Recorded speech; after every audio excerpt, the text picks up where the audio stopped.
Bienvenidos. Esto es Friends Beyond. Más allá de la amistad. Más allá de la amistad.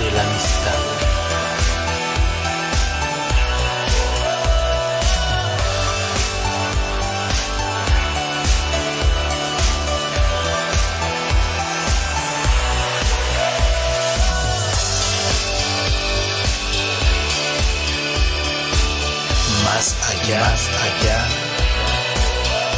de la amistad. Friends Beyond. Aquí encontrarás entrevistas, comentarios, buena música, experiencias y mucho más.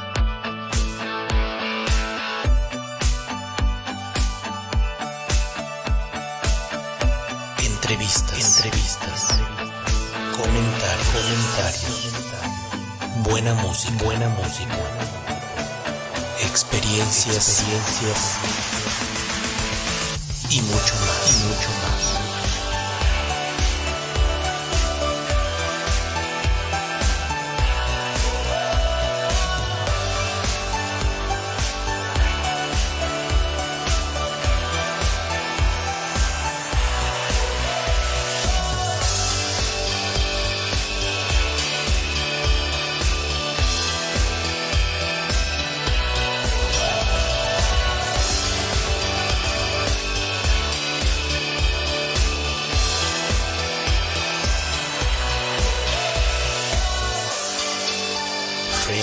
Friends Beyond.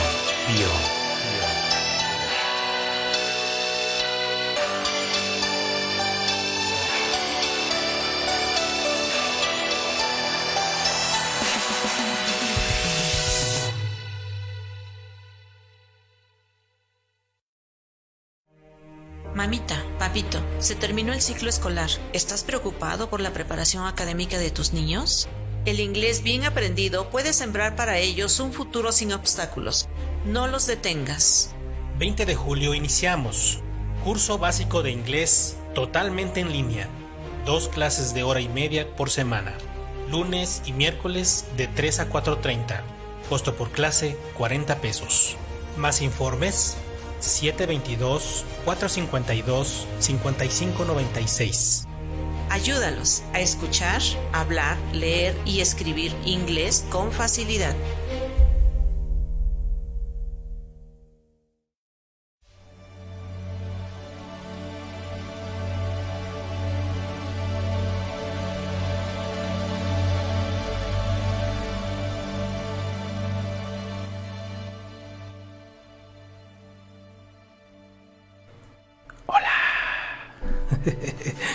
Hola amigos, ¿qué tal? Muy buenos días.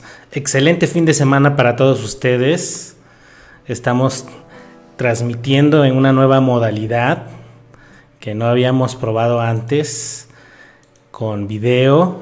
Tenemos un excelente material para compartir el día de hoy, elaborado por nuestro buen amigo gnóstico César Owen, y gracias a la colaboración de Radio Ajiacac estamos compartiendo a ustedes el tema los misterios de la vida y de la muerte.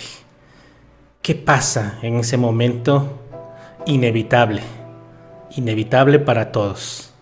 No distingue raza, no distingue estatus social, ni tampoco las personas que poseen salud están exentas de ella, ¿verdad? Existen también los accidentes. Bueno, en un momento más daremos inicio a este tema. Por el momento quisiéramos aprovechar este tiempo en lo que se conectan más personas.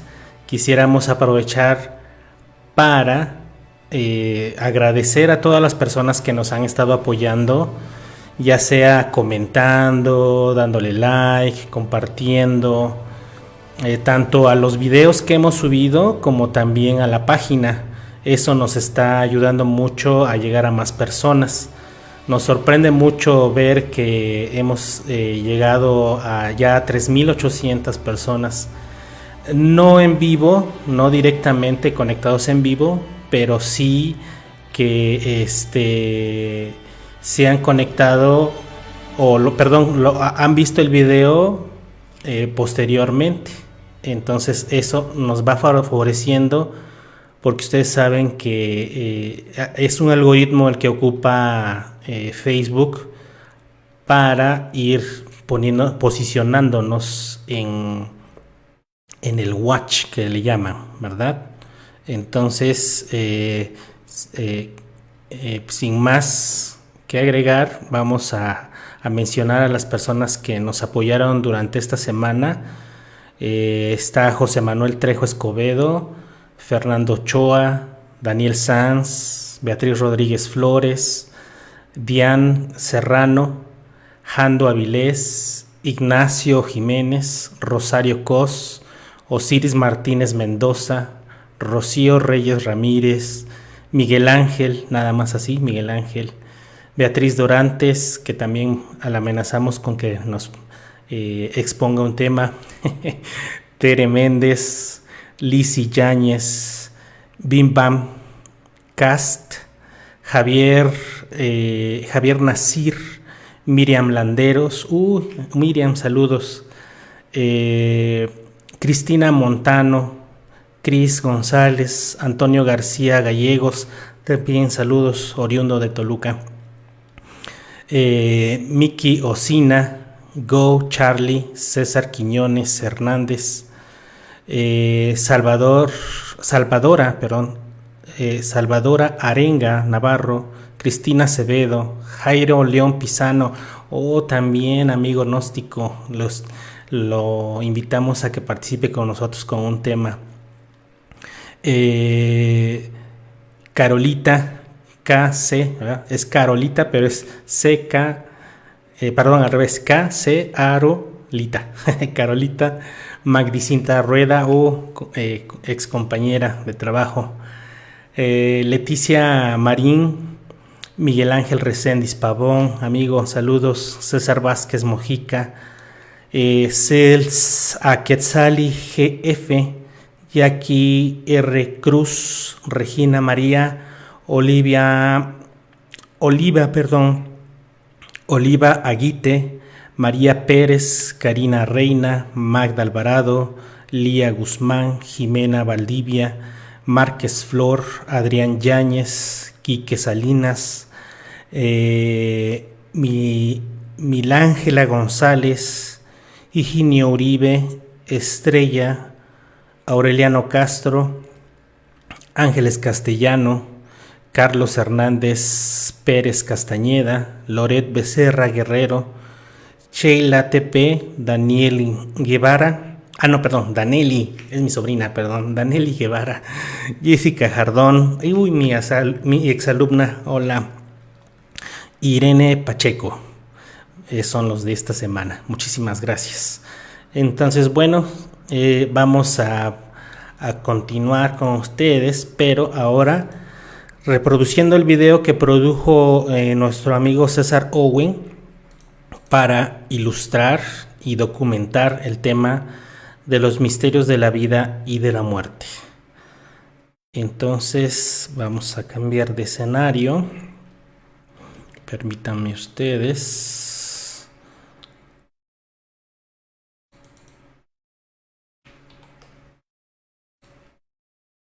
Vamos, ahí voy.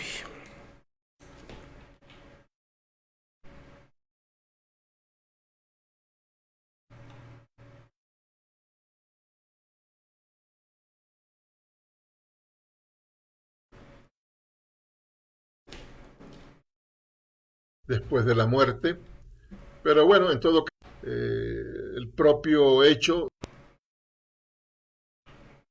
Hola, buenas noches, un saludo para todos los radioescuchas de Radio Ajeacac. Le damos las gracias a Raúl y Bianca por habernos invitado a este programa Sinergia, que periódicamente entendemos va presentando diversos temas del gnosticismo universal. Y en esta noche pues vamos a hablar un tema muy interesante, pero del cual es un poco difícil hablar por diversos factores.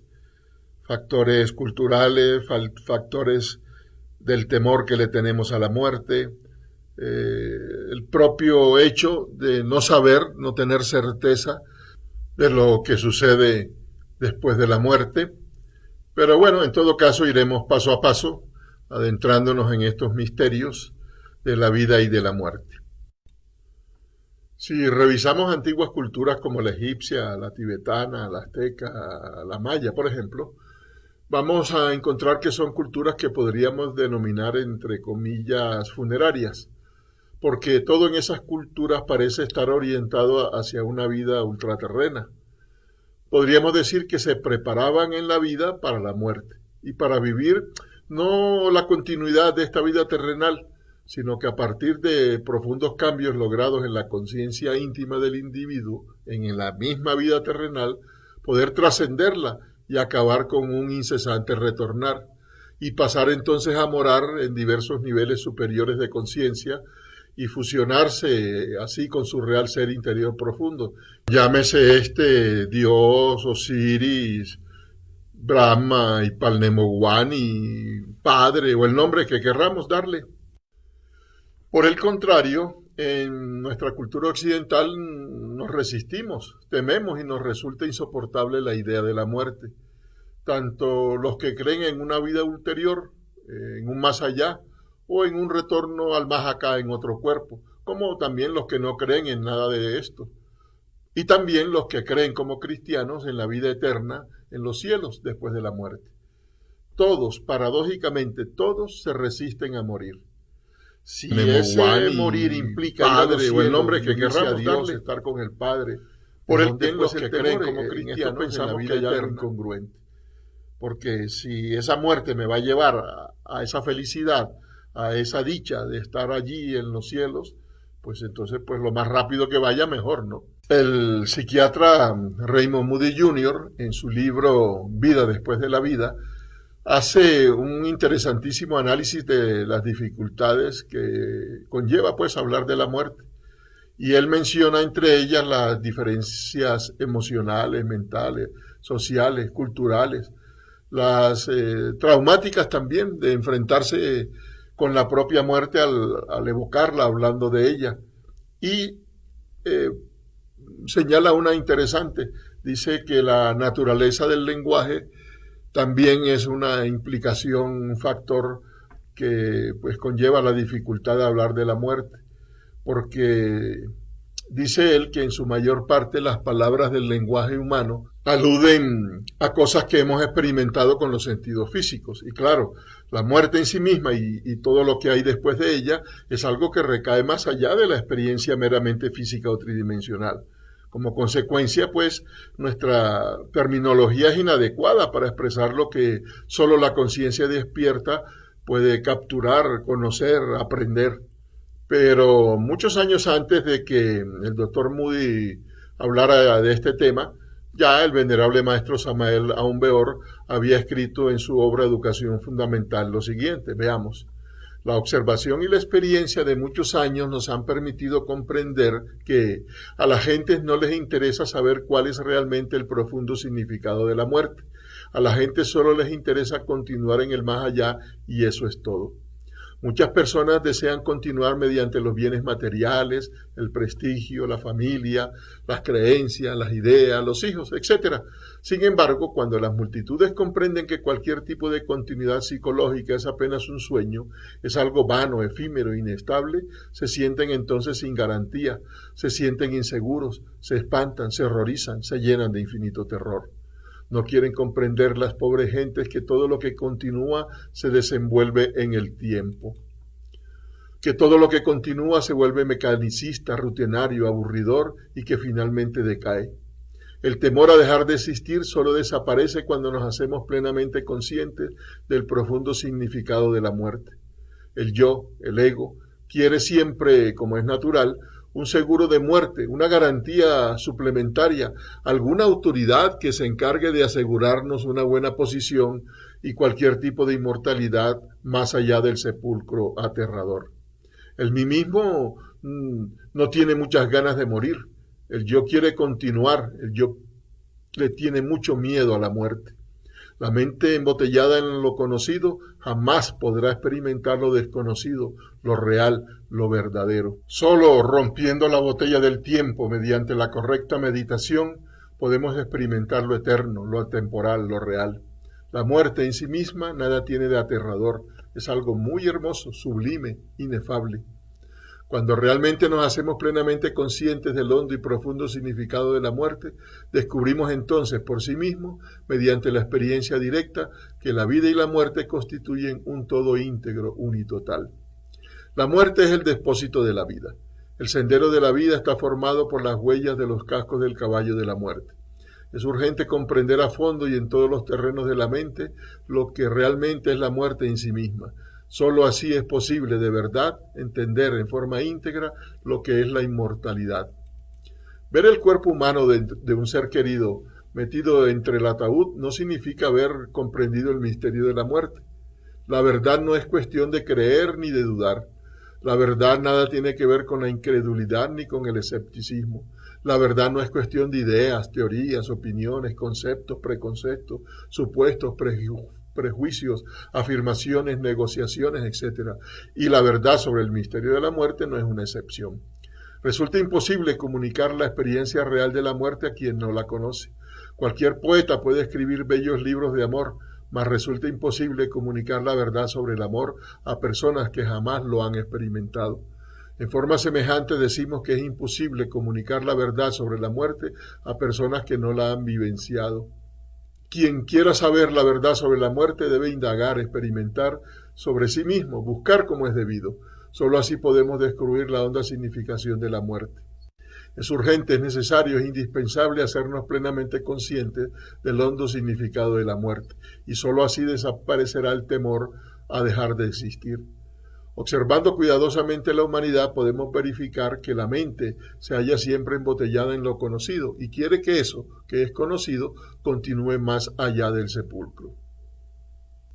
Así pues, después de lo dicho por el maestro, concluimos nosotros pues que la muerte en sí misma, así como las implicaciones de lo que es el intervalo entre la muerte y la concepción, únicamente puede ser experimentado a través de la ciencia de la meditación y por una conciencia despierta.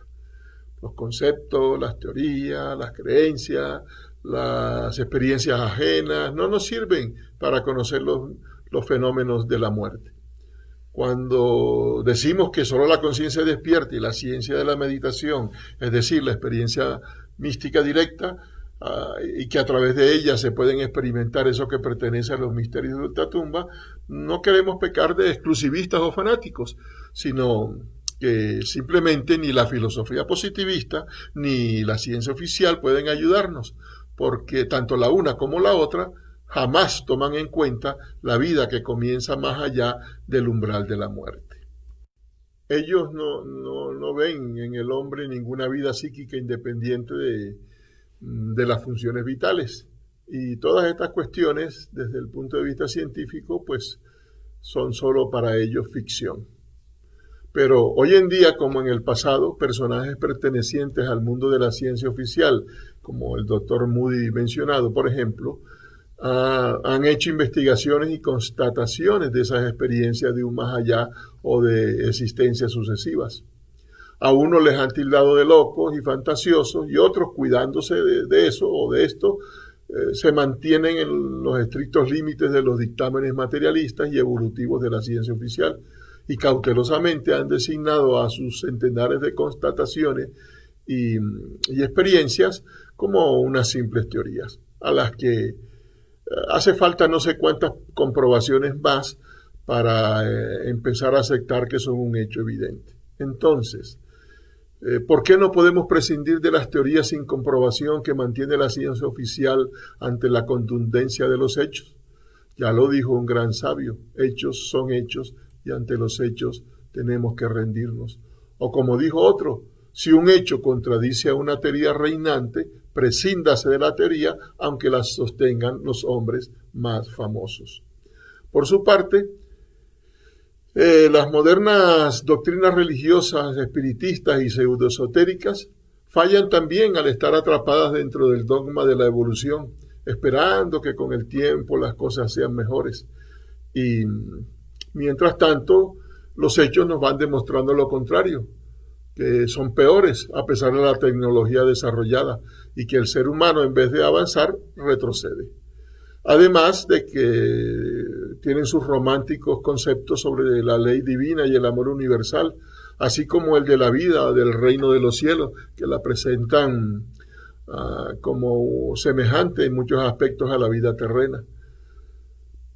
Y pues de este modo ni las propias religiones nos pueden ayudar a entender qué es en sí misma la muerte y sus procesos post-mortem, porque aunque han tenido todo ese conocimiento, pues hoy en día toda esa simbología, todo ese conocimiento se ha perdido, no se entiende.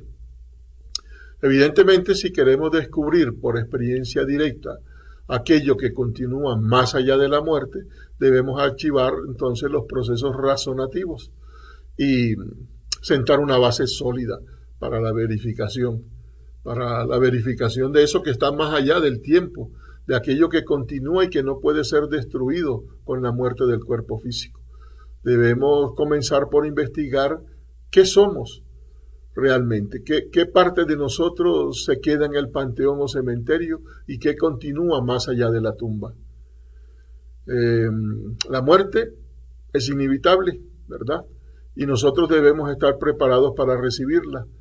La muerte es inevitable y nosotros debemos aprender a cooperar con lo inevitable, nos dice pues el maestro Samael. Pues bien, una de las personas que ha logrado establecer esos basamentos de los cuales estamos hablando para la verificación y experimentación de lo que sucede en los procesos post-mortem en las dimensiones superiores e inferiores del espacio, es el presidente fundador de nuestra institución, AGEACAC, el venerable maestro Samael Aun Weor. Y partiendo pues de esas experiencias y esas explicaciones y de diversos hechos constatados por otros investigadores, y claro, mientras que cada uno de nosotros puede despertar su conciencia para experimentarlo también, entonces vamos a penetrar un poco en esos misterios de la muerte y en lo que acontece cuando pues dejamos el cuerpo físico. Comenzaremos por decir que aunque comúnmente se diga que no existe nada después de la muerte porque nadie ha regresado para contarlo, lo cierto es que sí, hay casos debidamente documentados que demuestran lo contrario. Comencemos pues por recordar el caso del niño Cameron Macaulay de Glasgow, quien recuerda que él vivió en la isla de Barra, incluso el nombre de sus antiguos padres, de sus hermanos, recuerda cómo murió por no mirar a los dos lados de la calle, fue atropellado, recuerda a su perro blanco y negro, a su antigua casa. Y cuando en el año 2006 llegaron a la playa de la isla de Barra, donde se supone que vivía antes, y además cuando él apenas tenía en ese momento 6 años, vieron todo como el niño lo había descrito. Y entonces él les dijo, ahora me creéis, y corrió, se dice, hacia la casa, sacudiendo los brazos, diciendo, volví, volví, volví.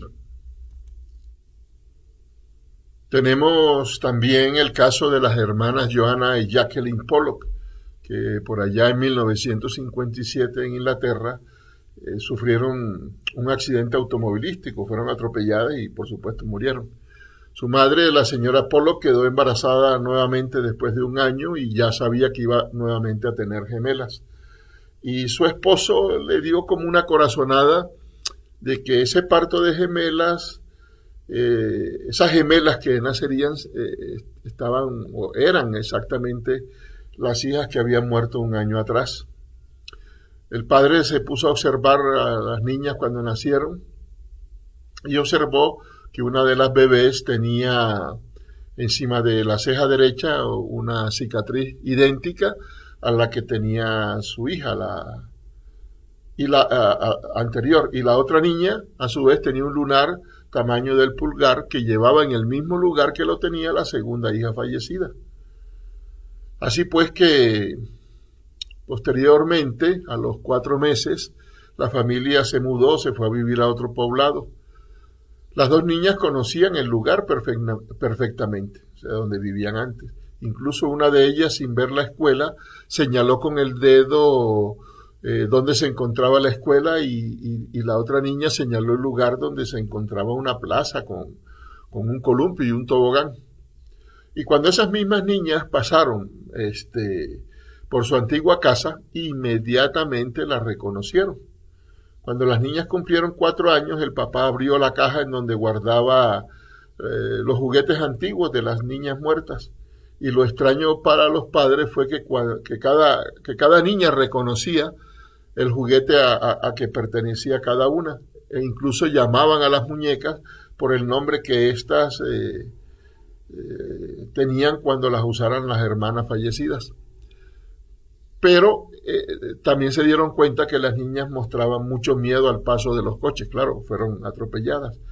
Y personalmente tenían el mismo comportamiento de las hijas fallecidas anteriormente. Hay un caso muy conocido, que es el caso de Jenny Kuckel, una mujer británica que desde niña soñaba que ella había sido otra mujer llamada Mary Sutton, que era una irlandesa casada con un albañil que murió joven. Esta Jenny Kuckel, ya casada y con hijos, se sometió a una terapia regresiva para ver qué pasaba con todo eso que ella sentía y percibía. Y mediante esa terapia logró visualizar incluso la partida de matrimonio de Mary Sutton. Con esos datos que ella estaba allí experimentando, percibiendo, y otros, y convencida evidentemente de que ella era en realidad esa mujer, emprendió la búsqueda de su anterior familia, de la vida pasada, y la halló en la pequeña localidad de Malahide, donde pudo confirmar que esa Mary Sutton, había existido realmente y que falleció en el hospital de Rotunda de Dublín el 24 de octubre de 1932, o sea, 21 años antes de que Jenny naciera. Algunos de los hijos de Mary Sutton, ya muy mayores, reconocieron en ella, en Jenny, a su madre que había vuelto reencarnada. De eso se hizo una película muy famosa que se llamó Los hijos del ayer. Entonces vemos pues que sí hay casos en que se nos muestra ese regreso a la vida. Y hay muchos otros casos, como la actriz Shirley MacLaine, que recuerda varias de sus vidas pasadas y ha escrito varios libros sobre el particular. El propio general Patton recuerda varias de sus existencias como militar. Así pues que estos casos, y muchos, que sería aquí largo enumerar, demuestran que sí hay algo después de la vida y que sí se regresa. Pero veamos algún otro asunto. Porque nos encontramos que investigadores de la ciencia oficial, médicos, psiquiatras, como la doctora Elizabeth Kubler-Ross, que fue una de las primeras personas en estudiar, podríamos decir honestamente, la relación que nosotros tenemos con la muerte. Ella pues se convirtió en una de las más famosas expertas en esa materia dentro del campo de la ciencia oficial y trabajó con más de 20.000 casos de pacientes terminales que morían clínicamente, o sea, estaban declarados clínicamente muertos y quienes después regresaron a la vida. Algunos pues despertaron naturalmente y otros fueron reanimados, pero vivieron esa experiencia que hoy en día, esa experiencia post-mortem la llaman ellos una experiencia cercana a la muerte, porque dicen algunos científicos que no estaban muertos, pero los hechos es que todos los aparatos de medición del cerebro, de las vibraciones eléctricas del corazón, del cerebro, etcétera, planos, completamente planos, parados. Entonces, ella misma dice que antes consideraba que la muerte era la terminación natural de la existencia, pero luego de todas esas investigaciones, más de 20.000 casos, pues llegó a comprender que ahora está segura que no es así, que solamente muere el cuerpo, pero que la vida psíquica prosigue. Entonces, pues ahí tenemos eso, ¿no? Tenemos también el caso del doctor Raymond Moody Jr., también investigó muchos casos de personas que morían y que luego regresaban a la vida, o sea, eran declarados clínicamente muertos, más de 30 minutos. Y se sabe que pues a los pocos minutos el cerebro, de no recibir oxígeno, muere. Entonces aquí hay algo pues que nos está demostrando y que estos propios científicos han comprobado, ¿no? por sí mismos. En algunos casos veían eso que se habla mucho, de que atravesaban un túnel de luz o de luces hacia una luz muy hermosa, muy especial, que ellos consideraban, los que estaban viviendo la experiencia, que así era el cielo, y llegaban allí y se encontraban con personajes, con figuras jesucristianas o de maestros, o se encontraban con familiares ya fallecidos, o también incluso se veían justamente en el momento de la operación cuando morían, ¿no? Veían ahí a los médicos y las enfermeras operándolos, si se les caía el bisturí, recordaban lo que hablaban. Muchos de ellos se los llevaron a la morgue y estuvieron allá una hora, media hora, y luego al regresar recordaban todo. Y también es interesante los casos de las personas que decían estar viviendo esa experiencia o que vivieron esa experiencia y regresaron a la vida. Hay dos cosas interesantes. Una, que ellos, una vez se producía el deceso del cuerpo, empezaban a ver la vida en forma retrospectiva y entonces aprendían, entendían al ver esa vida suya en forma retrospectiva que había sido inútil y regresaban pues con un anhelo de cambiar, de ser diferentes y de aprovechar mejor la vida.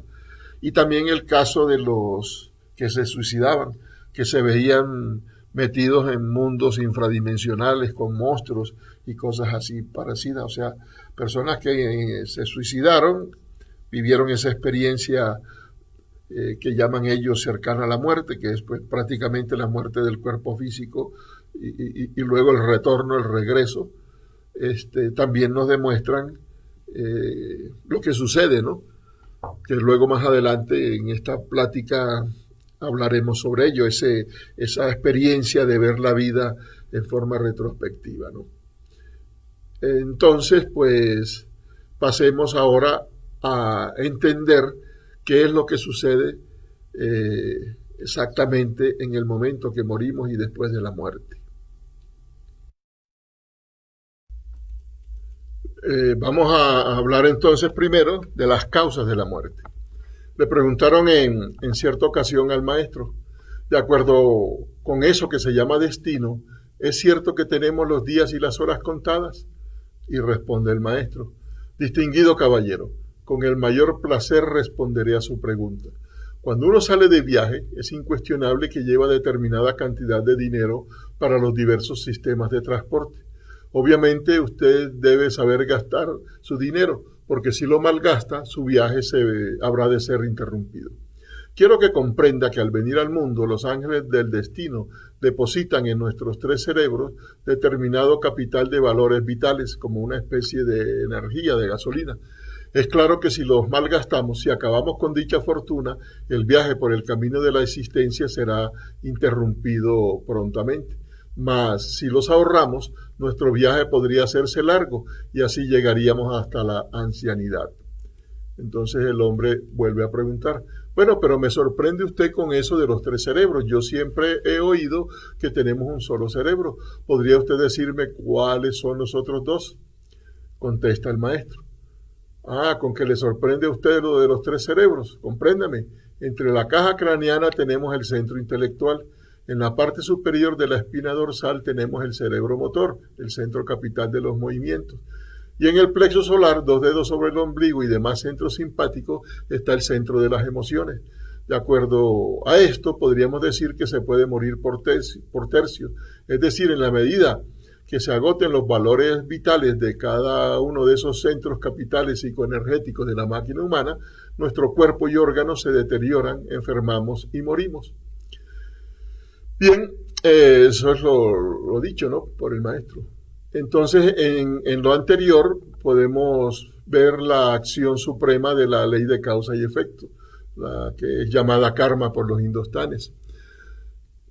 Este karma, pues ya sabemos, a veces funciona de manera inmediata. Si yo meto el dedo en una llama, pues me quemo, causa-efecto. Pero hay otros aspectos de esta ley relacionados con la propia psicología y vida del ser humano que no funcionan de manera tan inmediata, sino que trascienden el umbral de la muerte. Por ejemplo, una persona que se suicida crea circunstancias para en la próxima existencia morir a temprana edad, en la plena flor de la vida y ante un mundo de experiencias por vivir por delante. Así pues que esos valores vitales, en esos valores vitales y el mal uso de ellos están las causas pues y efectos que nos han de llevar más prontamente o menos prontamente a la muerte, porque al gastarlo pues tendremos que sufrir cierto tipo de enfermedades. Y también por las acciones psicológicas del ego que gastan esos valores y comprometen al ser humano a tener que pues pagar por las cosas que ha hecho.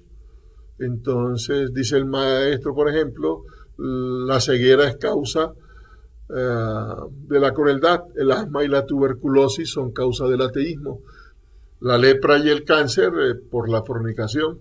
Así va indicando el maestro en algunas de sus obras, aunque aclara también que no todas las enfermedades son kármicas. Podemos entonces concluir que las causas de la vida, tanto de la vida como de la muerte, son por un lado psicológicas, por otro lado físico-químicas y por otro lado kármicas.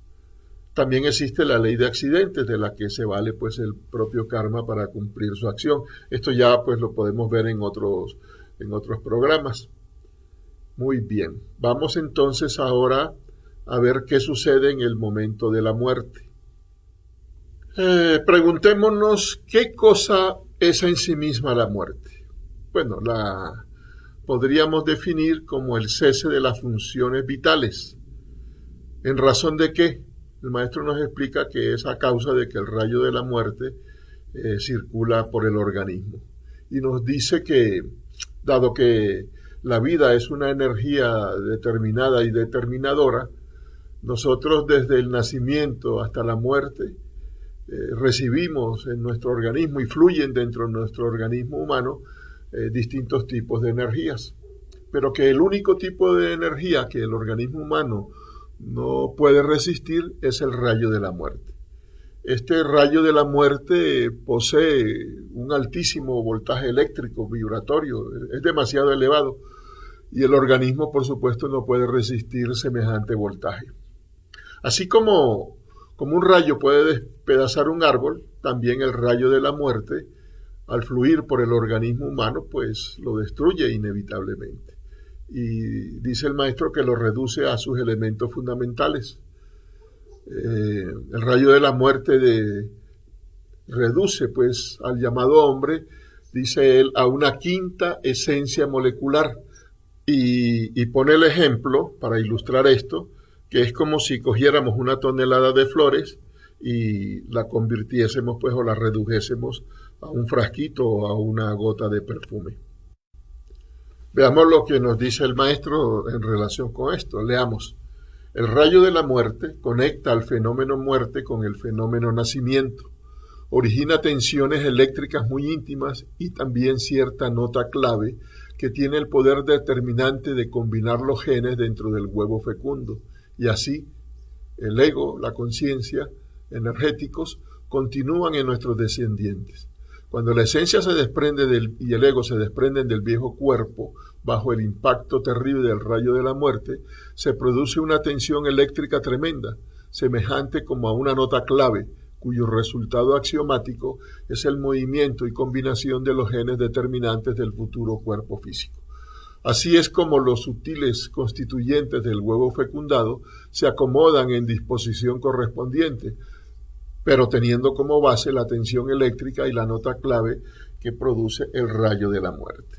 O sea, pues que lo que ya dijimos antes, el fenómeno muerte está conectado con el fenómeno vida, porque al ser reducidos a esa quinta esencia molecular, precisamente esa reducción y esa nota clave, esa gota que queda, es lo que va a influenciar en el nuevo cuerpo físico. Entonces, preguntémonos quién hace circular ese rayo de la muerte por el organismo humano. A ese respecto, el maestro nos responde y nos dice: en las dimensiones superiores del espacio viven seres inefables, hombres en el sentido más completo de la palabra, ángeles, arcángeles, dioses, etc. Cada una de esas inteligencias divinas desempeña una labor en el mundo que habita, en esas regiones en que habita. Todos los procesos de la vida y de la muerte del ser humano están regidos por oleadas de estos seres inefables. Por eso, en el momento de la muerte, como en el momento de la vida, intervienen los ángeles de la vida y los ángeles de la muerte. En el momento de la muerte, pues el ángel de la muerte hace circular ese rayo poderoso, ese rayo de altísimo voltaje vibratorio por el organismo humano. Dice el maestro que a la hora de la muerte llega siempre ante el lecho el ángel de la muerte, de los cuales, como ya se dijo, hay legiones, muchísimos, y todos ellos trabajan de acuerdo con la gran ley divina. Los ángeles de la muerte están encargados de cortar el hilo de la existencia. Los ángeles de la muerte, cuando están trabajando, cuando les toca hacer circular ese rayo y luego cortar el hilo de la vida, el hilo de la existencia, se revisten con sus trajes funerales, o sea, asumen su figura espectral con la cual siempre se les dibuja. Pero en realidad ese no es su verdadero aspecto, ese es un uniforme que ellos se ponen para trabajar. Así como el policía viste su uniforme, el médico su bata, el juez su toga, el sacerdote su hábito religioso, etc., pues las vestiduras funerales y la esquelética figura de los ángeles de la muerte que horroriza al desencarnado, pues es simplemente eso, un uniforme de trabajo. Y utilizan esa forma espectral para impactar a la conciencia del individuo. Pero claro, quien ha despertado conciencia no se impacta ante eso de esa manera, ¿no? Porque ya los conoce. Entonces, en realidad, la figura de ellos son de venerables ancianos, hermosas damas, bellísimos niños, etcétera. En el instante pues preciso en que nosotros exhalamos el último aliento, el ángel de la muerte saca el alma del cuerpo y corta con su guadaña el cordón de plata, o antacarana como también se le dice, que es un hilo misterioso, dice el maestro, plateado, que conecta al alma con el cuerpo físico. Tal cordón magnético pues se corresponde con el cordón umbilical en el físico y puede alargarse o acortarse hasta el infinito. Los ángeles de la muerte, además, también nos señala el maestro, no solamente conocen lo relacionado con la muerte común y corriente del cuerpo físico. Estos ministros de la muerte son, además, profundamente sabios en todo lo relacionado con la muerte del yo pluralizado. Son muy sabios y se desarrollan y se desenvuelven bajo el rayo de Saturno. Los ángeles de la muerte nunca pueden ser malos ni perversos, ellos simplemente trabajan de acuerdo con la gran ley.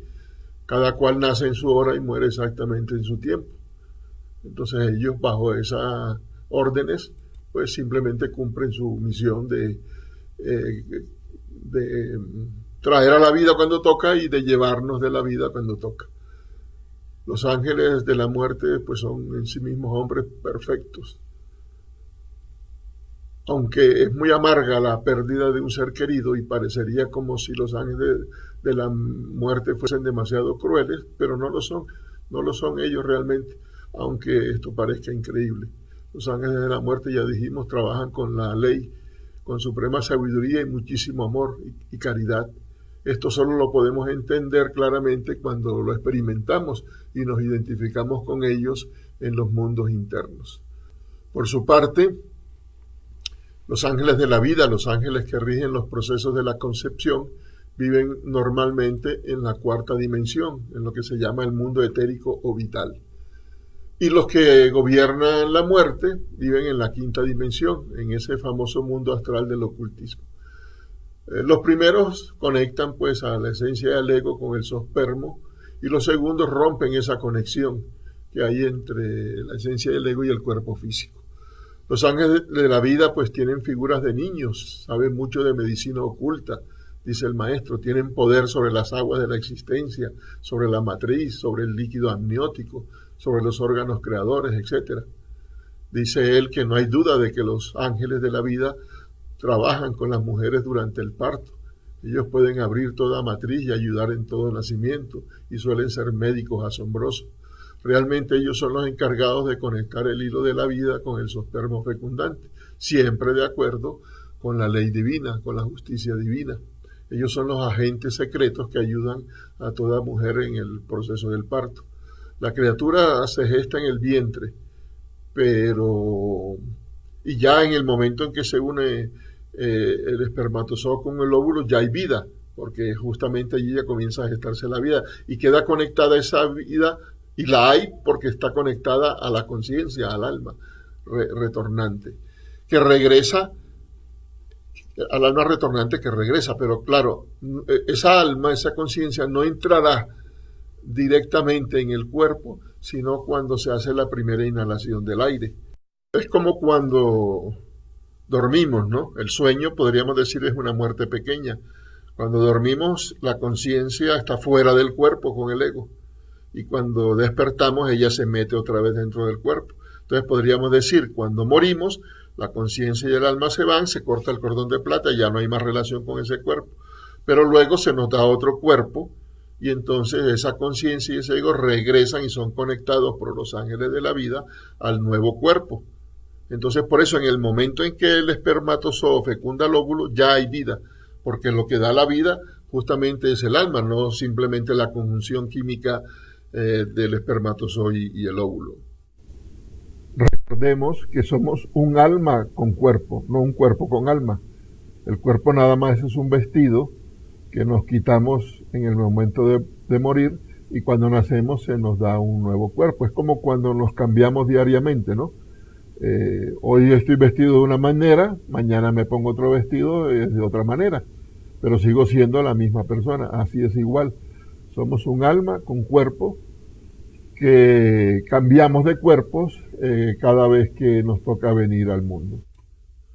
Ahora bien, como la ciencia no ha establecido o no ha podido establecer, no se ponen de acuerdo cuando realmente es que una persona está muerta, si cuando se para el corazón, si cuando el cerebro deja de funcionar o cuando cesan todas sus funciones vitales, pues se crea la polémica y no hay una línea en los científicos para determinar todavía cuando una persona está completamente muerta. Además de esa polémica, también por esa misma razón surge el temor a ser enterrado vivo. Y además, tomando en cuenta que las estadísticas dicen que 1 de cada 500 difuntos son enterrados vivos, porque eso está demostrado, que al exhumar algunas tumbas se han encontrado la posición de los cadáveres en el ataúd cambiada, o sea, en vez de estar boca arriba, como se les suele enterrar, los han encontrado boca abajo, el ataúd arañado por dentro o rasgado las telas. Y alguna vez se ha presentado el que una persona durante el funeral se haya levantado, o sea, porque habían quedado esas personas en estado de catalepsia, no estaban realmente muertos, y de pronto pues regresaban a la vida así inusitadamente, ¿no? Entonces todo eso aviva esa polémica de saber exactamente cuándo se está muerto. Y por esa misma razón, como no se han podido establecer esos límites entre la vida y la muerte, y como no se ha entendido qué es la muerte en sí misma, y también podríamos decir que con la esperanza de que en el futuro la tecnología permita activar el cerebro al que ellos consideran hoy por hoy el depositario de la vida, se han creado bajo el auspicio de la cibernética los laboratorios de criogenización, donde los cadáveres esperan el milagro de la resurrección, entre comillas, por parte de la ciencia. Y han sido congelados esos cuerpos y sus cerebros a 164 grados bajo cero y permanecen de cabeza pues en unos líquidos especiales en termos de aluminio. Y claro, entonces surge la polémica de la eutanasia también, donde Thanatos y Eros, podríamos decir, la vida y la muerte luchan por imponerse. Entonces, como esto sería demasiado extenso ya tratarlo aquí, esto pues será tema de otro programa. Pero finalicemos esta parte preguntándonos un poco, quizás jocosamente, esas personas que están allí en esos termos de aluminio criogenizadas, serán llamadas al juicio final cuando suenen las trompetas del Apocalipsis, ya que no sabemos si están vivos o están muertos, diríamos, ¿no? En base a lo que nos plantea la ciencia. También nos habla el maestro de otras fuerzas espirituales en el universo y dentro de nosotros mismos que están relacionadas con estos misterios de la vida y de la muerte. Nos habla de cómo la Divina Madre Espacio se desdobla en el universo y se convierte en Madre Natura, pero también en Madre Muerte. La Madre Natura nos da la vida, la Madre Muerte pues nos la quita, ¿no? Dice el maestro que esta Madre Muerte ama entrañablemente a sus hijos y por eso se los lleva. La diosa Madre Muerte era conocida entre los aztecas con el nombre de Mitrancíhuatl o también como Coatlicue. Entre los griegos era Hécate y entre los romanos Proserpina. Y ella es el jefe supremo de los ángeles de la muerte. Dice el maestro que es la única que nos liberta del dolor y de la amargura y que nos saca cientos de veces de este valle de lágrimas. Siempre llena de inmenso amor maternal, llena de caridad, siempre adorable y buena. Este culto de la divina diosa Madre Muerte entre los antiguos aztecas o mexicas no tiene nada que ver con el culto que ha degenerado hoy en día en el de la Divina Muerte. Son cosas diferentes. Pero ahora no vamos a tratar ese tema porque igualmente pues nos saldríamos y sería demasiado. Bien, retomando el tema, diremos que una vez que el rayo de la muerte circula por el cuerpo y lo somete pues a ese shock y se cesan las funciones vitales, vamos a ver entonces qué es lo que queda de este lado y qué es lo que trasciende el umbral de la muerte. El maestro nos explica que hay tres cosas que van al panteón o cementerio. Primero, el cadáver físico, el cuerpo físico. Segundo, el cuerpo vital. Se escapa del cuerpo físico con la última exhalación.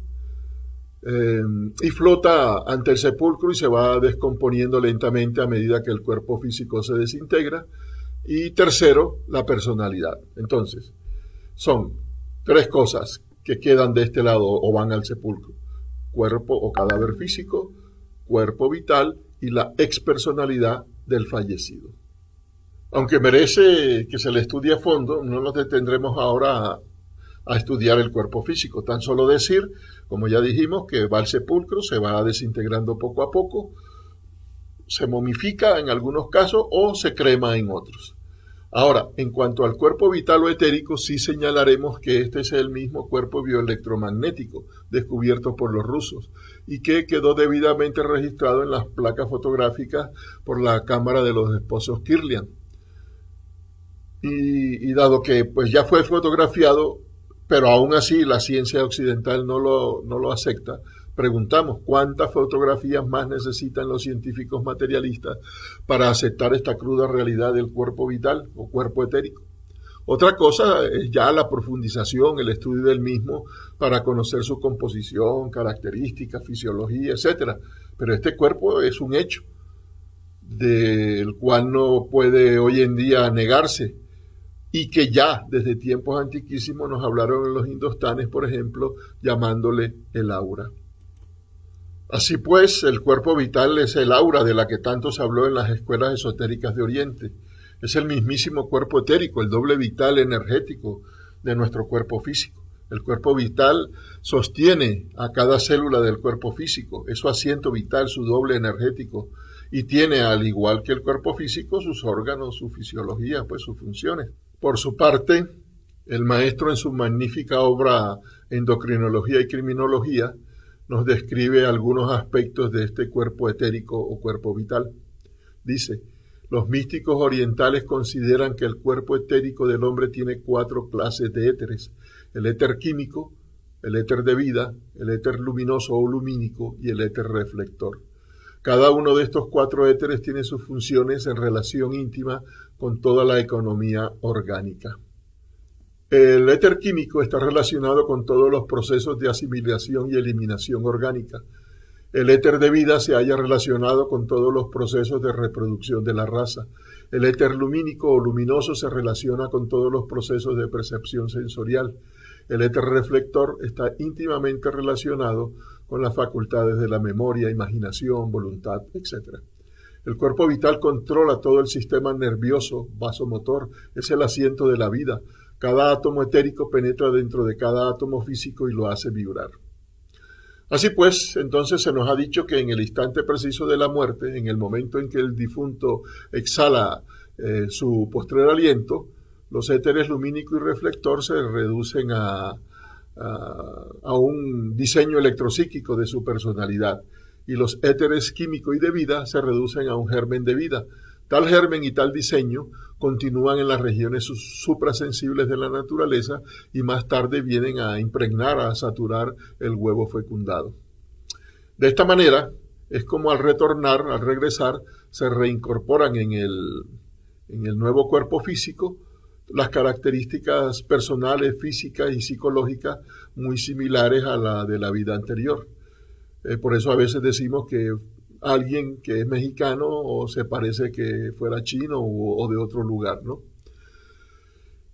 Ya la ciencia materialista sabe que el cuerpo con sus proteínas, enzimas y sales puede corromperse, pero que la energía es capaz de sobrevivir a las estructuras moleculares disociadas. Y ellos le llaman quantum vitales, y son los que precisamente sobreviven al instante de la muerte, esa energía vital, expresada pues en un germen de vida que da forma, ayuda pues a dar forma al nuevo cuerpo, y un diseño electropsíquico que es donde viene el conjunto de los aspectos trascendentales de la conciencia y el ego en la próxima existencia. Podríamos decir que es como una especie de ADN etérico que va a impregnar y dará sus órdenes al ADN de la célula física posteriormente, convirtiéndose pues este último no solo en el transmisor de los factores hereditarios y mnemotécnicos de la vida, sino también en el transmisor de las directrices que vienen del germen de vida y del diseño electropsíquico. O sea, por eso hemos dicho es como un ADN etérico, de igual modo que el ARN cumple las directrices del ADN. A esto hay que añadirle que hay científicos que comienzan ya a aceptar o por lo menos plantearse la posibilidad de las realidades suprasensibles de la naturaleza, es decir, las dimensiones superiores del espacio, como es el caso del físico y astrónomo de la Universidad de Leipzig, J.K. Zollner, quien sostiene que la supervivencia tras la muerte física sería factible si existiese una cuarta dimensión, que ya existe evidentemente y ellos apenas la están aceptando. Y estas afirmaciones las hace después de estudiar las materializaciones y desmaterializaciones del medium Henry Slade. También William Crookes, el científico descubridor de los rayos catódicos y de la materia en estado radiante, también hizo sus experimentos con Katie King, quien pues decía que este espíritu regresó y decía que había regresado para demostrar que existía pues el más allá. De eso pues también hay toda una serie de datos y de investigaciones, fotografías incluso. Y aunque la ciencia todavía no acepta del todo la cuarta dimensión, empiezan ya a aceptarla con la investigación, en las investigaciones de la física subatómica. Entonces, pues, esa cuarta dimensión existe y es precisamente el cuerpo etérico o vital, que por supuesto está relacionado con el mundo etérico y vital de la naturaleza.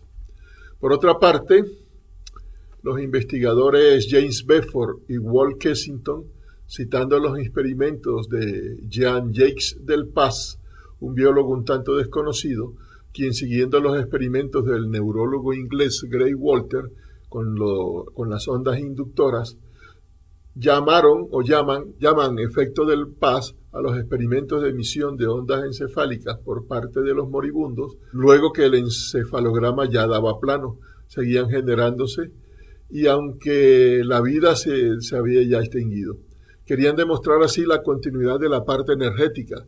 En el siglo XIX, el doctor McDougall del Hospital de Massachusetts en 1906 y el profesor Twining del Departamento Científico de la Escuela Politécnica de Los Ángeles verificaron alteraciones de peso en los seres vivos cuando mueren, justo en el preciso instante de la expiración. El primero experimentó con seres humanos y el segundo con animales, y utilizando ambos balanzas sensibles capaces de registrar hasta 1/10 de onza o menos. Twining comprobó que un ratón que pesaba 12,886 gramos perdió 3,1 miligramos al morir, y un conejo experimentó una pérdida de 60 miligramos. ¿Qué pensaron los investigadores McDougall y Twining? Nosotros pensamos que con esas experiencias y otras posteriores está claro que todo ese conjunto de energías vitales y egoicas en el caso de los humanos y conscientivas del alma, tanto en animales como en personas, fue lo que pensaron estos investigadores. Bien, ya hemos hablado del cuerpo físico y del cuerpo vital, que son dos de los aspectos que van al sepulcro y que quedan de este lado. Hablemos ahora de la expersonalidad del difunto. El maestro nos dice que la personalidad se crea precisamente durante los 7 primeros años de la infancia y se robustece con el tiempo y las experiencias de la vida. La personalidad es energética, no es física, como pretenden muchas personas, y después de la muerte se descompone lentamente en el panteón hasta desintegrarse radicalmente. Esta, indiscutiblemente, puede a veces escapar de entre la tumba y deambular por el panteón, o dirigirse a algunos lugares que le son familiares. No hay duda de que la expersonalidad se disuelve lentamente a través del tiempo. No existe ningún mañana para la expersonalidad del muerto. Esta en sí misma es perecedera. Incuestionablemente la expersonalidad es de mayor duración que el fondo vital eliminado. Quiero con esto afirmar que el cuerpo vital se va descomponiendo conforme el físico se va desintegrando, como ya dijimos en la sepultura. La personalidad es diferente. Como quiera que se fue vigorizando a través del tiempo, con las distintas experiencias, obviamente dura más. Es una nota energética más firme, suele resistir durante muchos años. No exagero en modo alguno al afirmar que la personalidad descartada puede sobrevivir siglos enteros, y resulta curioso contemplar a varias personalidades descartadas platicando entre sí, dice el maestro. Y dice, estoy platicándoles de algo que a ustedes puede parecerles extraño. He podido constatar hasta 10 personalidades descartadas correspondientes a un mismo dueño, es decir, a 10 retornos de un mismo ego. Las he visto intercambiando opiniones subjetivas, reunidas entre sí por afinidad psíquica. Incuestionablemente, tales expersonalidades se van debilitando poco a poco y se van extinguiendo paulatinamente. Y claro, si la personalidad, como dice el maestro, es más fuerte o menos fuerte, y también si se le recuerda, si se le está recordando a cada instante, como a los próceres de la independencia, pues ellas se alimentan de esa energía también y aguantan un poco más. Ya está dicho, la personalidad se forma cada vez que nacemos y la abandonamos al morir. Ella es hija de su tiempo, muere en su tiempo, pero es la protagonista casi siempre en los casos de fantasmas y aparecidos, casi siempre, que sería pues algo largo de explicar aquí. pero dado que la personalidad es energética y puede materializarse y condensarse y hacerse visible, tangible en el mundo físico tridimensional, es la protagonista pues de eventos como el de aquel que nos comenta el maestro, de una muchacha que se fue a bailar a una fiesta y pues los solícitos caballeros estaban cortejándola hasta que uno de ellos logró pues hacerlo, y ya al terminar la fiesta la llevó a su casa, y como hacía frío él le prestó su chamarra. Claro, no solamente por caballerosidad, sino también sobre pretexto de volver a verla al día siguiente. Cuando va a recoger al día siguiente la chamarra, toca la puerta y le abre una anciana y la atiende, pues que esa muchacha a la que él se refiere era su hija, que murió pues hace algún tiempo, y que si quería recuperar su chamarra se fuese al cementerio tal, en donde pues en tal lugar, en tal tumba la encontraría. Y así fue, ¿no? También cuenta el caso de una persona, un hombre que estaba muy desesperado por conseguir trabajo, lo atropelló un coche, y como a los 3 meses llamaron a la casa del fallecido, una empresa diciéndole que lo aceptaba. Y entonces le dice la mujer, no, es que él murió hace 3 meses. Dice, eso no puede ser posible, le dice el interlocutor, porque él vino esta mañana y nos dejó su currículum. Entonces, claro, la personalidad estaba tan apegada a esa consecución del trabajo y al mundo físico, y como es energética, pues se materializó. Esos son pues algunos de los casos que se podrían contar, pues muchos, para explicar eso de la expersonalidad y los casos de los fenómenos ya aparecidos. Pues bien, ya hemos dicho pues que 3 cosas van al sepulcro o quedan de este lado, que son el cuerpo físico, el cuerpo vital y la expersonalidad del fallecido. Veamos ahora lo que continúa. Realmente continúan los valores conscientivos del alma, de la conciencia, y los valores egoicos. Eso es lo que trasciende el umbral de la muerte. Pero se van a vivir, una vez circula el rayo de la muerte en nosotros, inmediatamente vamos a vivir una serie de eventos que se denominan los 3 juicios, aunque los 2 primeros no sean juicios propiamente dichos en el sentido de que hay un tribunal que te juzgue, pero ya luego veremos el por qué se le llama juicio a esas dos circunstancias que se viven inicialmente, y la tercera. La tercera sí es un juicio propiamente dicho. Bueno, entonces veamos lo que nos dice el maestro al respecto. Después de la muerte del cuerpo, el desencarnado cae en un desmayo de 3 días y medio. El libro tibetano de los muertos dice, has estado en un desmayo durante los últimos 3 días y medio. Tan pronto como te recobres de ese desmayo, tendrás el pensamiento de ¿qué ha pasado? Pues en ese momento todo el samsara, o sea, el universo fenoménico, estará en revolución. La descarga eléctrica del rayo de la muerte es tan fuerte que el hombre cae después en un estado de coma y de sueños incoherentes. Solo aquellos que poseen eso que se llama alma pueden resistir la descarga electrónica sin perder la conciencia. El ingreso a los mundos electrónicos y moleculares, dice el maestro, en el momento de la muerte es una prueba tremenda para la conciencia del hombre. En el momento de la muerte y durante los 3 días y medio siguientes a la muerte, nuestra conciencia y nuestro juicio interior, o sea, la voz de la conciencia, son liberados por la descarga electrónica. Por eso es que se le llama juicio, porque surge el juicio interior para revivir, rememorar la vida que acaba de pasar.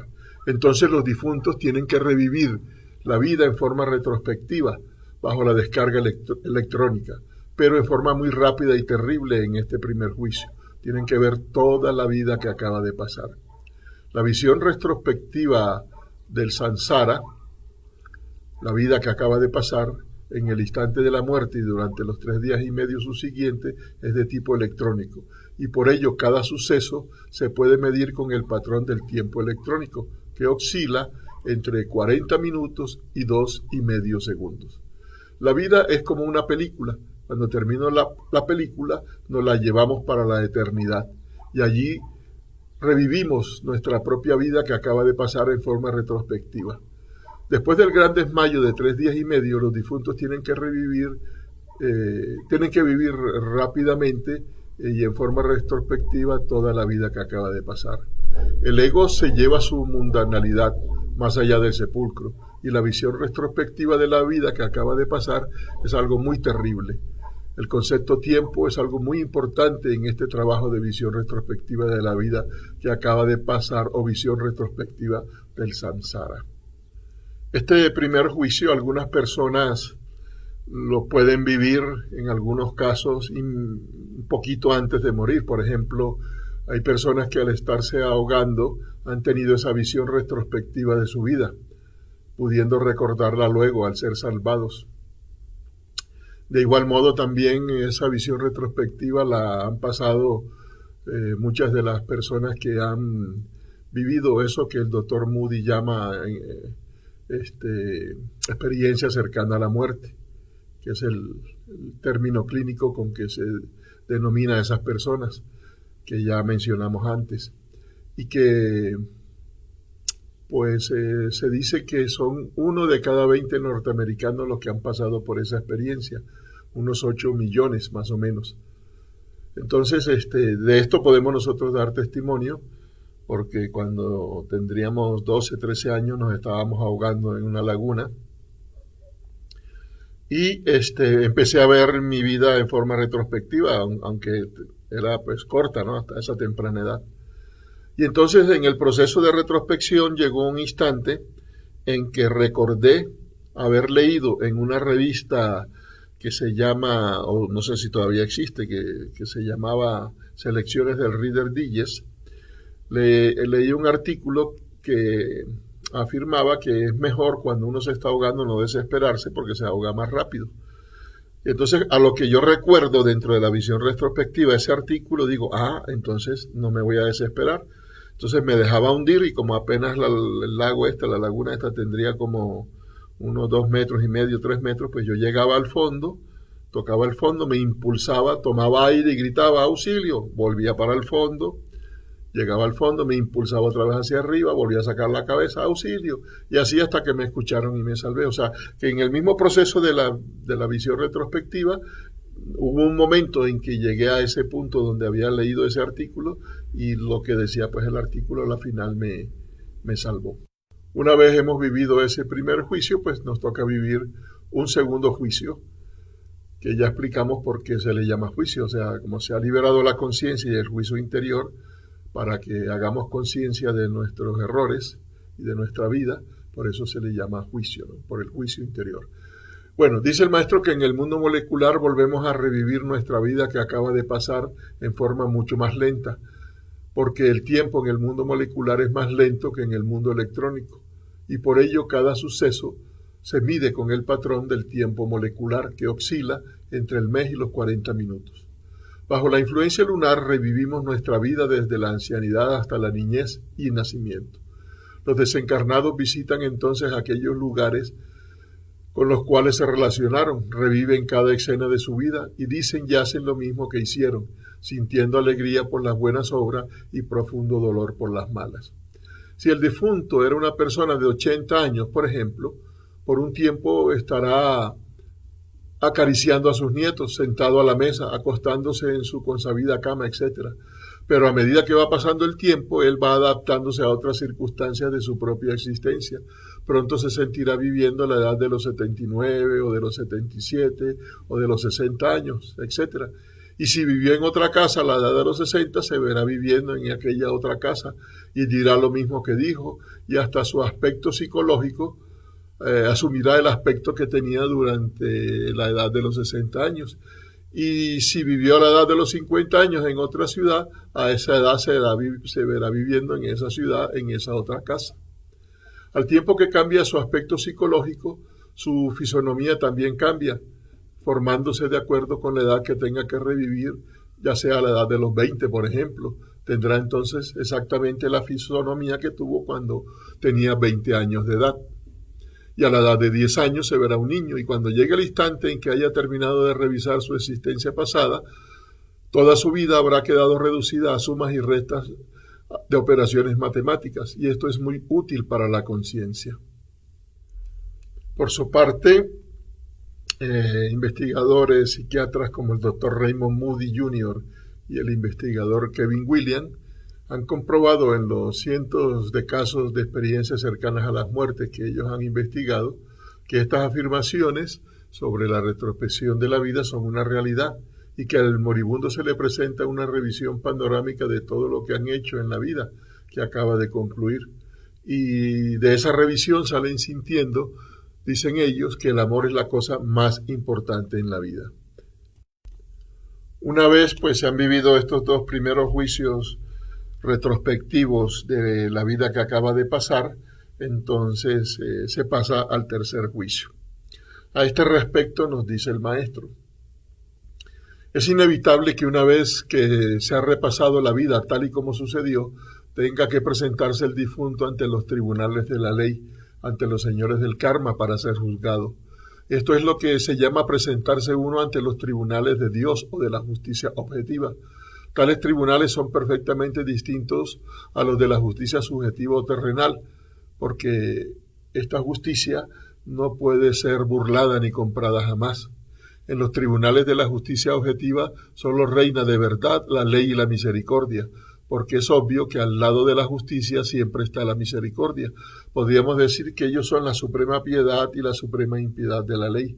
Y tiene que existir los dos elementos, el amor y la ley, porque si solamente existiese uno, por ejemplo, si solamente existiese el amor, pues sería complacencia con el delito. Si solamente existiese la ley, la justicia, pues sería tiranía. Entonces tiene que haber misericordia o amor y tiene que haber justicia y ley. Todo pues dentro de ese orden del universo, de esas dos columnas torales en las que se basa y se sostiene la justicia objetiva. En la cultura egipcia se dice que este tribunal está regido por el gran Chacal Anubis y sus 42 jueces de la justicia objetiva. Así como en el mundo físico el presidente tiene sus ministros, entre ellos el de justicia, pues asimismo dentro del orden universal la divinidad también tiene sus ministros.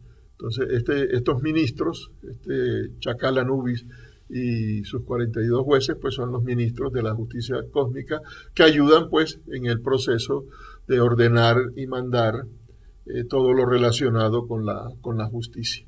Vemos que Anubis, el jerarca que dirige el tribunal, está revestido con un uniforme, así como el ángel de la muerte también se pone su uniforme espectral para trabajar, pues él también para ejercer sus justicias y sus acompañantes se revisten pues con la máscara del chacal, como símbolo o como emblema de la verdad, de la misericordia y de la justicia, como símbolo de que a él nada se le escapa. Entonces pues es representado de esa manera. En el papiro Ani vemos al gran dios Anubis con su uniforme de chacal, pesando el corazón del difunto, porque allí en ese tercer juicio, como se sabe, hay que pesar el corazón en contrapeso con la pluma de la verdad. Porque si el corazón está cargado de las cosas de la mente, de los pecados, de las malas acciones, pues evidentemente va a pesar más que la pluma, que es representación de la conciencia, de la luz, del espíritu. Por eso también se dice en la leyenda de Zoroastro que todo aquel cuyas buenas obras excedan en 3 gramos a su pecado va al cielo, y todo aquel cuyo pecado es mayor va al infierno, en tanto que aquel en que ambos son iguales permanece en lo que ellos llaman el Hamistizkan, hasta el cuerpo futuro o resurrección. Los egipcios pues llaman a este tribunal la sala de la verdad justicia, y estaba dedicado o se hacía pues en nombre de la diosa Mat, la diosa de la verdad justicia. Y en ese juicio se van a tomar en cuenta 3 cosas: número, la cantidad de existencias que tiene esa persona, o sea, si está en la 105, en la 106, en la 107, porque son exactamente 108 existencias que se nos conceden. Entonces se toma en cuenta primero número, en qué número de existencias va ese difunto. Medida, el grado conscientivo, o sea, qué porcentaje de conciencia tiene o no despierta. Y peso, las buenas o malas obras del individuo. Por eso se pesa el corazón, decíamos, el corazón del difunto, en contrapeso con la pluma de la verdad. Allí, pues, en ese tribunal tenemos que responder de nuestros cargos. Por lo tanto, la sentencia de los jueces, que son hombres conscientes, es definitiva. Terminado, pues, el trabajo retrospectivo, es claro que tenemos plena conciencia del resultado final de la vida que acaba de pasar. Es entonces y solo entonces cuando todo aquel que no esté definitivamente perdido toma la decisión de enmendar sus errores y pagar por lo que debe. Solo, dice el maestro, los completamente perdidos no responden a los impactos terribles de los mundos molecular y electrónicos y a estos juicios. Realmente esos seres que ya están tan materializados y se les ha agotado las existencias, que de hecho retornan al mundo mineral, y este es el infierno. O sea, estos seres que pues están así, van finalmente, como están tan petrificados, van al infierno, que dicen los cristianos, o al Averno, que dicen los romanos, o al Avici, que dicen los indostanes, etc. Este juicio final pues decide la suerte de los desencarnados. Una vez se toma en cuenta peso, medida y número, después que se ha hecho el juicio, se pesa en la balanza, etc., entonces se abren 3 caminos para el difunto. El primero son unas vacaciones en los mundos superiores. Este camino es para gente que se lo merecen de verdad, dice el maestro. El segundo, pues retornar en forma inmediata o inmediata a una nueva matriz, a este mundo. Ese retornar o ese regresar a este mundo será más o menos doloroso según el karma de cada uno. Y el tercer camino es descender a los mundos infradimensionales hasta la muerte segunda, de la que habla el Apocalipsis de San Juan y el Evangelio de Cristo. Realmente pues no es exacto afirmar que todos los seres se van a las regiones celestes o del paraíso, a los estados de felicidad de tipo celestial después del juicio. Realmente solo pasan a esas regiones inefables mencionadas por las religiones y la teosofía una pequeña minoría de seres, o sea, los que realmente se lo merecen. Obviamente quienes logran el ascenso hacia los mundos superiores pasan una temporada de gran felicidad. Normalmente el alma, o lo que es más exacto, la conciencia, se encuentra embotellada entre el yo de la psicología experimental, entre el ego, que como ya dijimos es la suma de distintos elementos inhumanos. Más sucede que aquellos que suben a los mundos superiores abandonan el ego temporalmente a vivir pues esa felicidad. En estos casos, la conciencia, la esencia del Buddhata, o como queramos llamarla, se sale pues dentro del calabozo horrible que es el ego, el yo, para ascender al famoso Devachan, de que nos hablarán los indostanes, una región de felicidad inefable en el mundo de la mente superior del universo. Allí se goza con una auténtica felicidad, allí se encuentra el desencarnado con los familiares que abandonaron hace tiempo, encuentra, dijéramos, a la esencia de ellos. Posteriormente, esa esencia o conciencia abandona también el mundo de la mente, ese Devachan, para entrar en el mundo de las causas naturales. El mundo causal es grandioso, maravilloso. Quienes logran pues ir a esa región de felicidad, pues son felices en el sentido más trascendental de la palabra. Pero claro, todo premio a la larga se agota. Cualquier recompensa pues tiene un límite y llega el instante, claro está, en que la esencia que ha entrado en el mundo causal debe retornar, regresar y descender inevitablemente para meterse nuevamente dentro del ego, dentro del yo de la psicología experimental.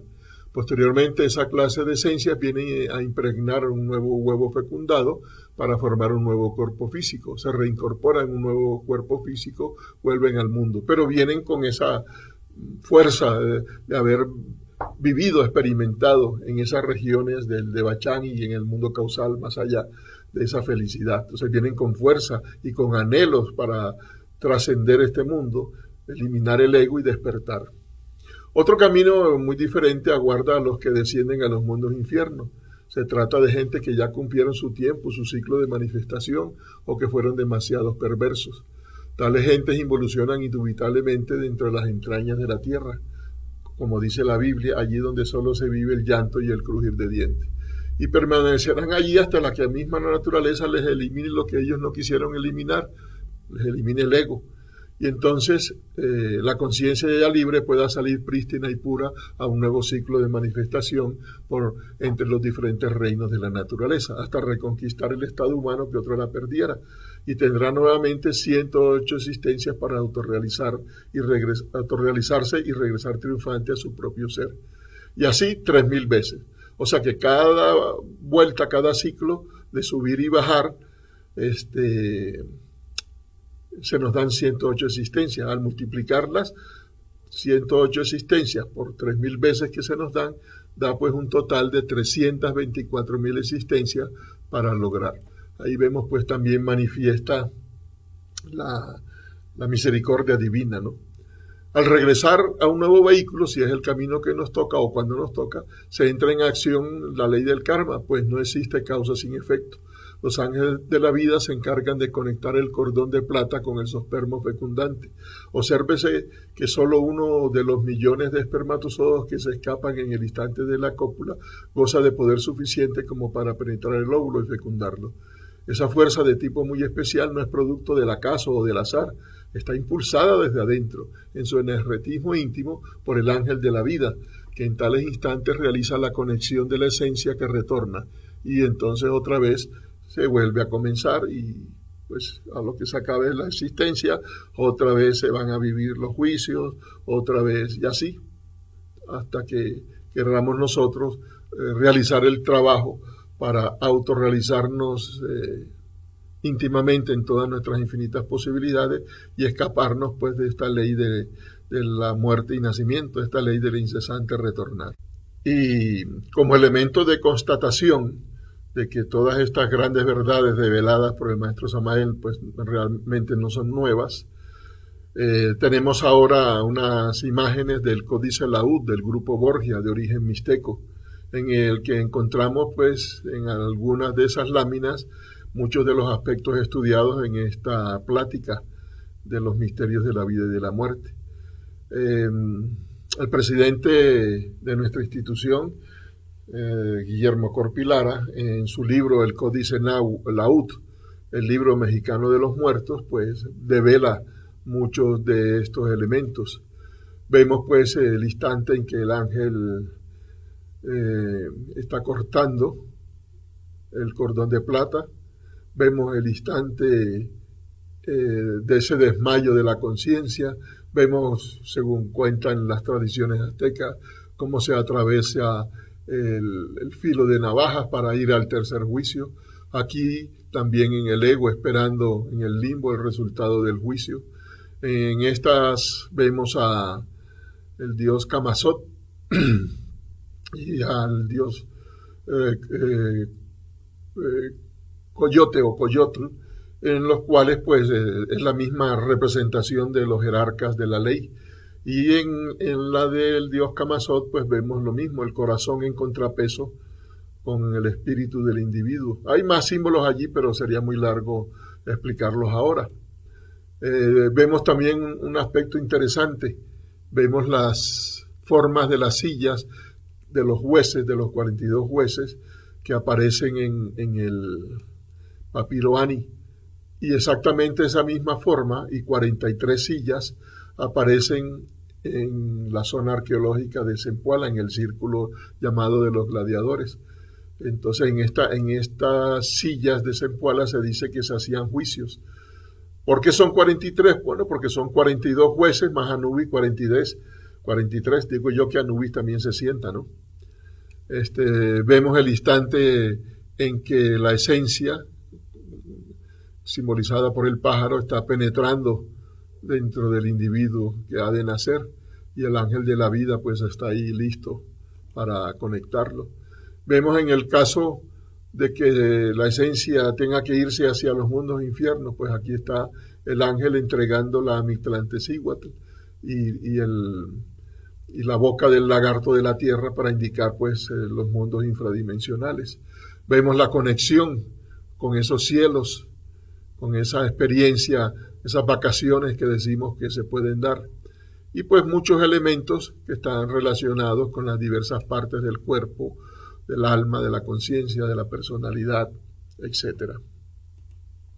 Finalmente, pues, podemos decir que si queremos descubrir por experiencia directa aquello que continúa más allá de la muerte, debemos activar los procesos razonativos y sentar una base sólida para la verificación de eso que está más allá del tiempo, de aquello que continúa y que no puede ser destruido con la muerte del cuerpo físico.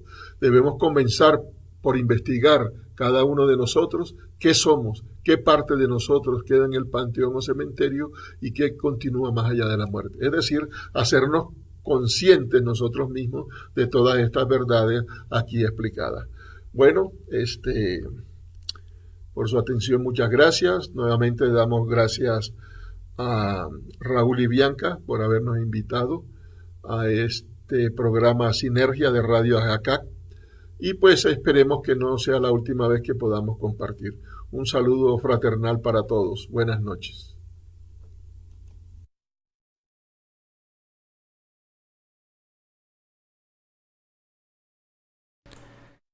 ¿Qué tal, amigos? ¿Qué les pareció? Buenísimo, ¿no?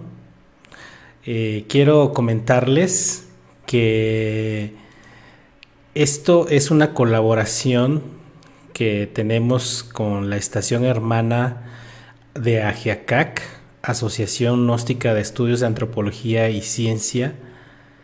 Ellos nos prestaron este material interesantísimo que no se pudo compartir por Facebook por cuestiones técnicas, pero como ven ustedes, hubiese sido una lástima que se hubiera quedado ese video en el archivo de Ajiacac. Entonces, abusando de la confianza de Luis González, quien es el titular de Radio Ajiacac, le pedimos la autorización de César Owen, quien es un misionero gnóstico de ya casi 50 años. La verdad no tengo exactamente el dato, pero para ahí va. A lo mejor ya pasó los 50 años, pero más o menos él tiene 50 años dando cátedra con temas de este tipo, ¿verdad? Si ustedes entran por primera vez a una transmisión de esta, pueden relacionar pues los temas que se dan en una asociación gnóstica y buscar una asociación cuyo fin es pues reflexionar precisamente en estos temas tan interesantes, ¿no? A mí me pareció muy relevante por el hecho de que nadie se escapa, ¿verdad? Comentábamos hace rato que pues no es necesario estar enfermo para morir, ¿verdad? A veces un accidente puede causar nuestra muerte y entonces pues le tenemos mucho miedo, ¿no?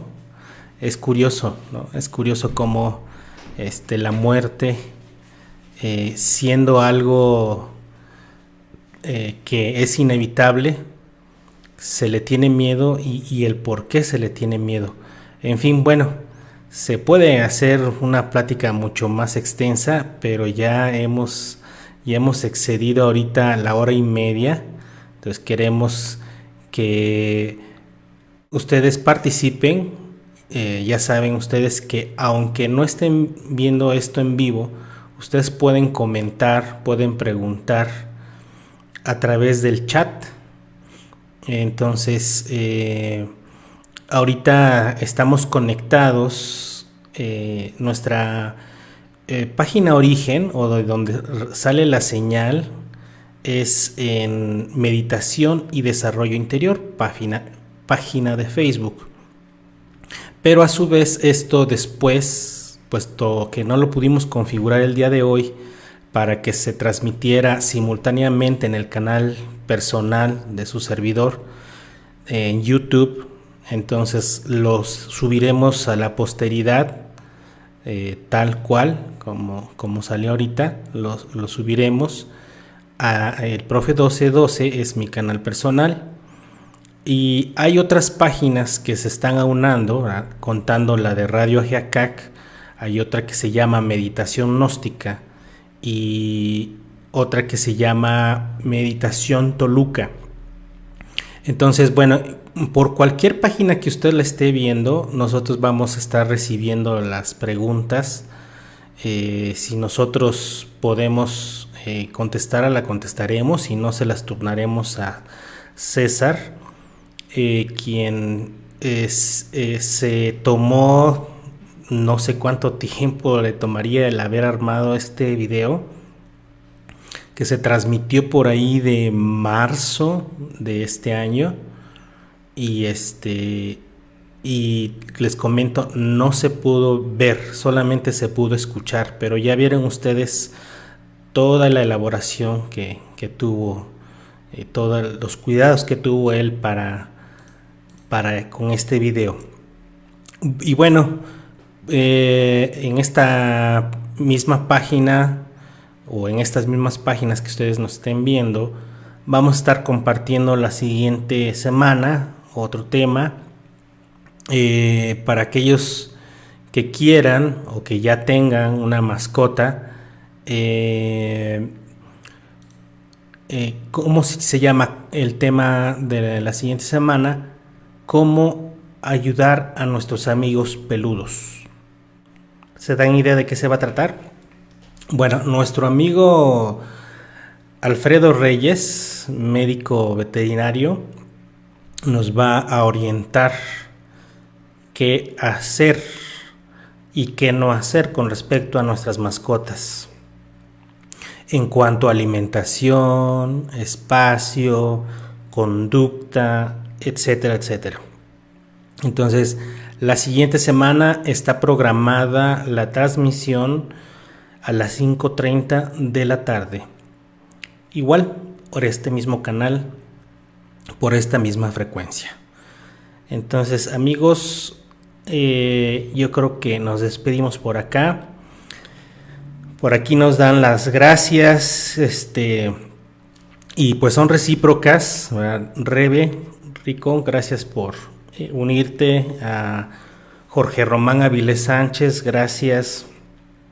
A Beatriz Rodríguez, también muchas gracias. Jesús Carrillo Ceseñas, muchas gracias. Aquí más tenemos por aquí a Micaela